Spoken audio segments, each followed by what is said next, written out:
Thank you అన్న, thank you so much. ఇంకా లైవ్లో ఉన్న ఒకటి అడుగుతాను, చెప్పండి. జామకాయ గింజలు తిన్నాక ఏమవుతుందో చెప్పండి.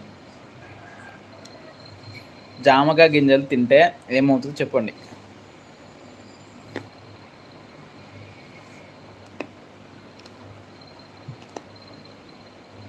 పెద్దక్క ఉన్నావా?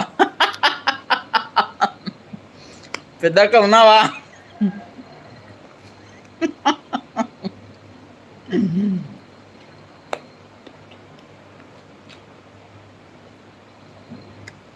Fake ID, no support ID. రిచిమా నువ్వు చెప్పమా, జామకాయ తింటే ఏమవుతుందో చెప్పు. పాట ఏం పాట? టాయిలెట్ వస్తుంది. జామకాయ టాయిలెట్ వస్తుందా? అది కాదు, జామకాయ గింజలు